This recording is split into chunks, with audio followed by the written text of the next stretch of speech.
वृंदावन में एक संत जी रहते थे।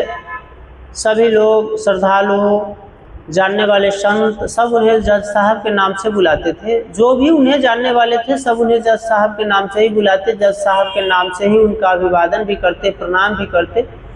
तो एक दिन एक संत जी जो उनको जानते नहीं थे, अपने जानने वाले एक संत से पूछा कि लोग इन्हें जज साहब क्यों कहते हैं, ये तो महात्मा है, कोई इन्हें महात्मा जी, संत जी, स्वामी जी नहीं कहता है, जिधर जाते हैं सब इन्हें जज साहब के नाम से ही पुकारता है, ऐसा क्या है। तब उस महात्मा जी ने अपने सहयोगी संत को जो कथा बताई बहुत ही रोचक और पावन है। आइए मैं उस कथा को बताता हूँ। इससे पहले अगर आपने चैनल को सब्सक्राइब नहीं किया है तो कृपया चैनल को सब्सक्राइब कर लीजिए ताकि आने वाली हर धार्मिक कथाएं सबसे पहले आप तक पहुँचे। चलिए कथा प्रारंभ करते हैं। दक्षिण भारत के किसी गांव में केवट नाम का एक व्यक्ति रहता था। बहुत ही भोला भाला, बहुत ही सीधा। गांव वालों ने उसके इस भोलेपन से उसका नाम ही भोला राम रख दिया था। भोला राम पढ़ा लिखा नहीं था और मजदूरी करके अपना जीवन यापन करता था। भोला राम के घर के बगल में भगवान श्री राम का एक मंदिर था।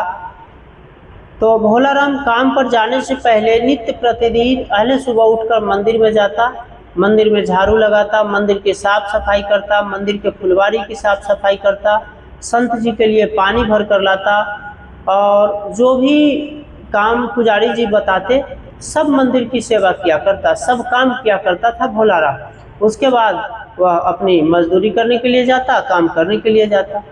कोई भी उससे कुछ पूछता तो भोला राम एक ही जवाब देता, जाने रघुनाथ जी। यानी उसने अपना सब कुछ भगवान के चरणों में समर्पण कर दिया था। भगवान श्री राम के प्रति उसकी अटूट श्रद्धा थी। समय बीता। भोला राम को 3 संतान था, एक बेटी और 2 बेटा। भोला राम की बेटी जब विवाह के योग्य हो गई तो भोला राम के दोनों बेटों ने कहा कि पिताजी बहन की शादी करनी है, पैसे भी नहीं है, इसीलिए आप सेठ जी से कुछ पैसे ब्याज पर उधार ले लीजिए, समय आने पर हम लोग कमा के चुकता कर देंगे। अपने पुत्रों के कहे अनुसार भोला राम सेठ जी के पास गया और कहा कि सेठ जी पुत्री का विवाह करना है, इसलिए आप कुछ पैसे मुझे ब्याज पर उधार दीजिए, समय आने पर मैं उसे चुकता कर दूंगा। सेठ जी ने भोला राम के कहे अनुसार भोला राम ने जितने पैसे मांगे थे उतने पैसे सेठ जी ने भोला राम को दिया। अपना बही खाता निकाला, रजिस्टर निकाला और उस पर भोला राम को जो भी पैसा दिया था उसे लिख लिया और भोला राम को पैसा दे दिया। भोला राम पैसा लेकर घर आया। भोला राम की पुत्री की शादी बड़े ही धूमधाम से संपन्न हो गई। धीरे धीरे समय बीता।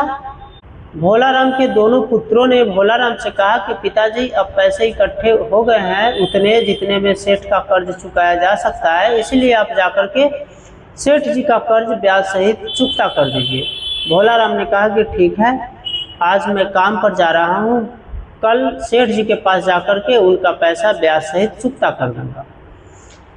भोला राम इधर काम पर जा ही रहे थे कि जाकर के मंदिर पर कुछ देर के लिए बैठ गए। उनका तो नित्य प्रतिदिन का यही क्रियाकलाप था, पहले भगवान का दर्शन करते फिर काम पर जाते। तो उधर से सेठ जी आ रहे थे। भोला राम ने सेठ जी को देखा, दूर से ही प्रणाम किया, सेठ जी को बुलाया और कहा कि सेठ जी मैं आपका पैसा वापस करना चाहता हूँ। तो सेठ जी ने कहा कि ठीक है भोला राम, हम यहीं बैठते हैं, तुम मेरा पैसा लेकर के आओ। भोला राम ने कहा कि सेठ जी आज मैं काम पर जा रहा हूँ, कल आपके घर पर आकर मैं स्वयं ही आपका पैसा हिसाब करके दे दूंगा। सेठ जी चले गए, भोला राम भी काम पर चला गया।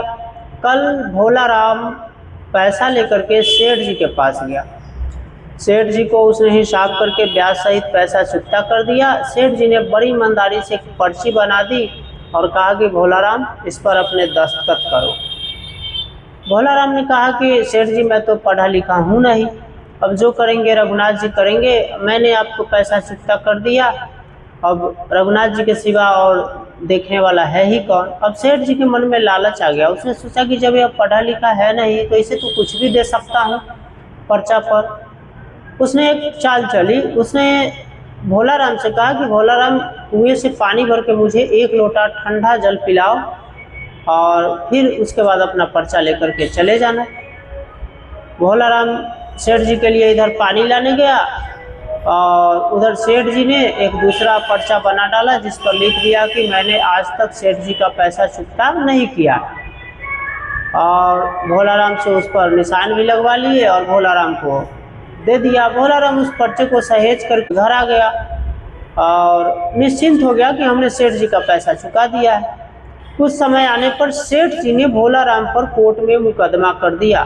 सेठ जी ने कोर्ट में मुकदमा कर दिया कि हमने अमुक तारीख को भोलाराम नाम के व्यक्ति को इतना पैसा ब्याज पर दिया था, उसने आज तक मेरा पैसा चुकता नहीं किया है।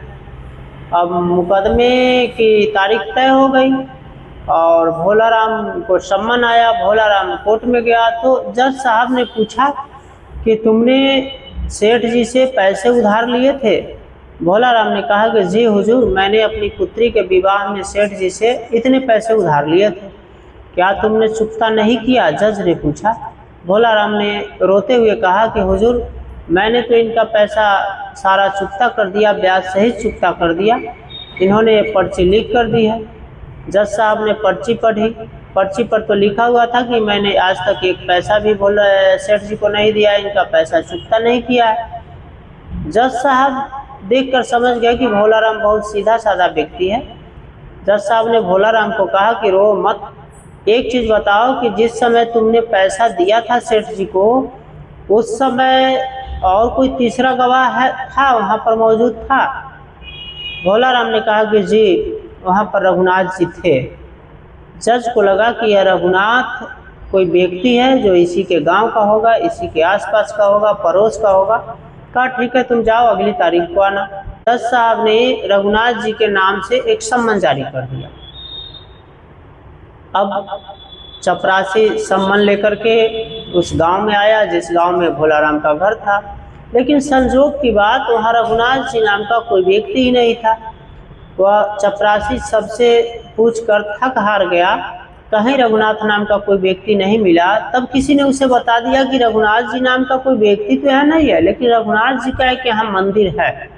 चपरासी ने कहा कि ठीक है, मंदिर ही बता दो।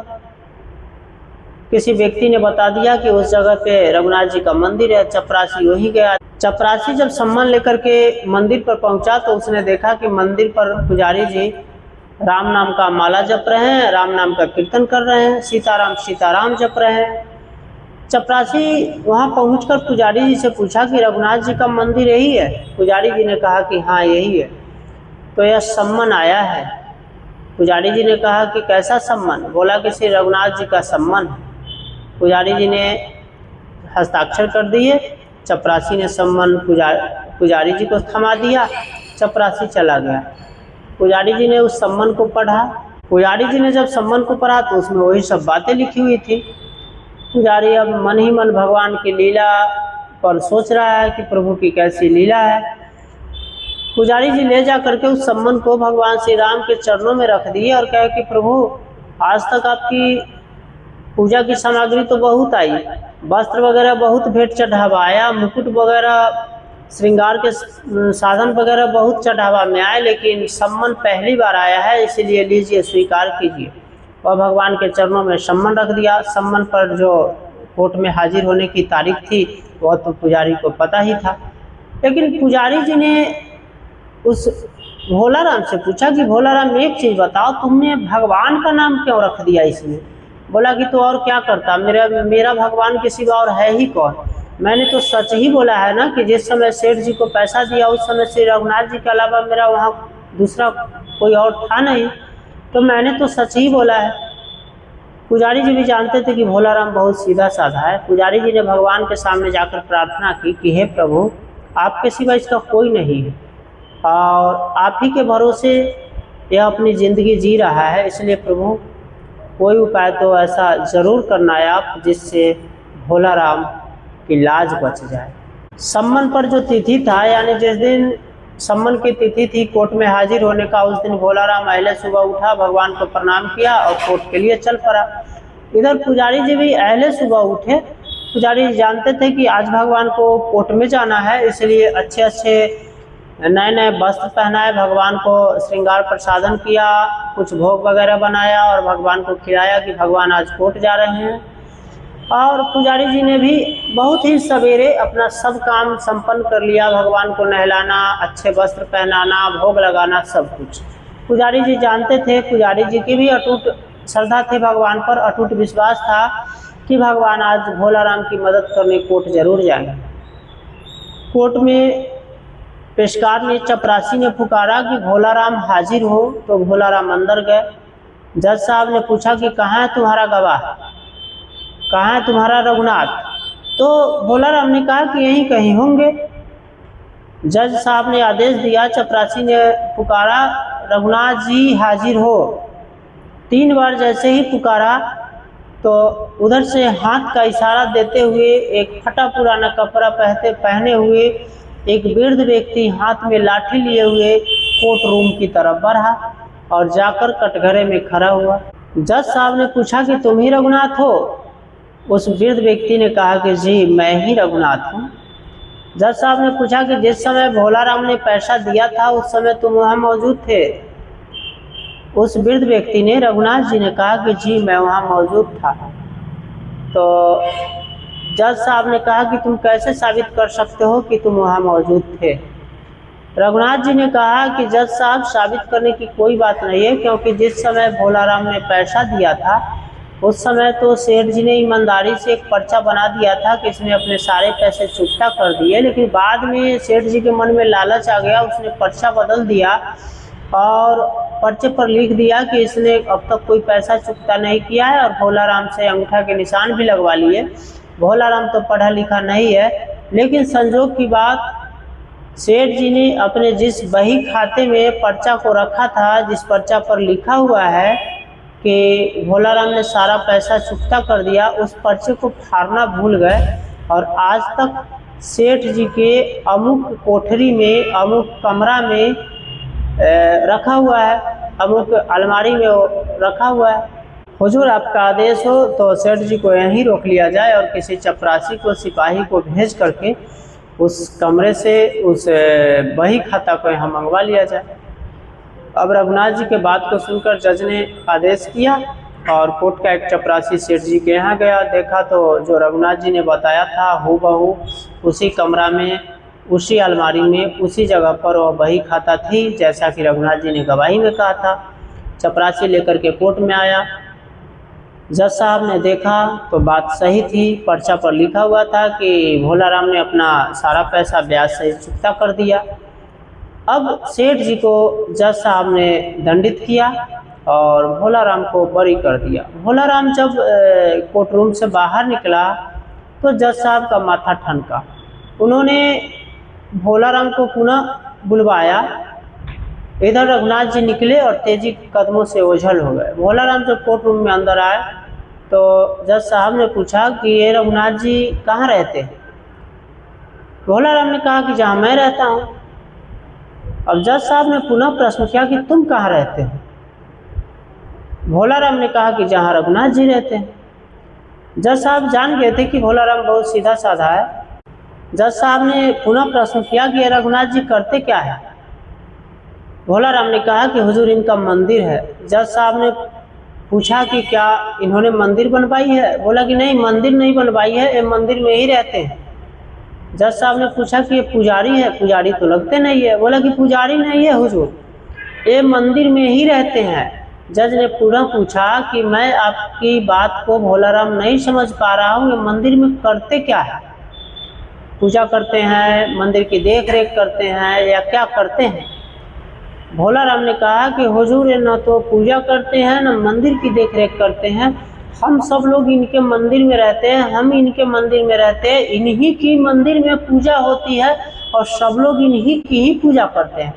जज साहब सुनकर तो सन्न रह गए और भोला राम को जाने के लिए कहा। जज साहब ने उसी दिन त्यागपत्र दे दिया और अपने आप को कोसते रहे कि जिस जगदीश के कटघरे में सारे सृष्टि के लोगों को खड़ा होना पड़ता है, उसी जगदीश को मैंने अदालत में अपने कटघरे में खड़ा किया और मैं बैठा रहा, जज बैठा रहा और जगदीश खड़े रहे।